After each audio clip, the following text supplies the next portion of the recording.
Hi friends, welcome to Pavithra's kitchen. ఈరోజు మనం చేసుకోబోయే రెసిపీ క్యాప్సికమ్ రైస్. ఇందులోకి ముందుగా పచ్చి కొబ్బరి, పచ్చిమిర్చి గ్రైండ్ చేసి పెట్టుకోవాలి. తర్వాత ఒక కడాయి తీసుకొని అందులో పోపు యాడ్ చేసుకొని అందులో ఆనియన్స్, కరివేపాకు, కొద్దిగా అల్లం వెల్లుల్లి పేస్ట్ యాడ్ చేసుకొని బాగా మిక్స్ చేసుకొని ఇందులోకి పల్లీలు కూడా వేసుకొని బాగా మిక్స్ చేసుకోండి. ఇందులో సపరేట్గా పల్లీలు ఏం వేయించాల్సిన అవసరం లేదు. అందులో కొద్దిగా సాల్ట్, కొద్దిగా క్యాప్సికమ్ యాడ్ చేసుకోండి.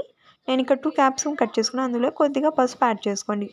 తర్వాత ముందుగా గ్రైండ్ చేసుకున్న పేస్ట్ ఉంది కదండి, పచ్చి కొబ్బరి, పచ్చిమిర్చి రెండింటిని వేసుకొని బాగా కలుపుకోండి. ఇప్పుడు ఒకసారి టేస్ట్ చూసుకోండి. మీ టేస్ట్కి తగ్గట్టుగా ఉప్పు సరిపోయిందా లేదా అని చూసుకోండి. తర్వాత రైస్ వేసి కలుపుకోవడమే. ఈ వీడియో కనుక మీకు నచ్చినట్లయితే please subscribe to Pavithra's kitchen. Like, share and subscribe. ఇంతేనండి, వేడి వేడి క్యాప్సికమ్ రైస్ రెడీ. ఈ వీడియో కనుక మీకు నచ్చినట్లయితే ప్లీజ్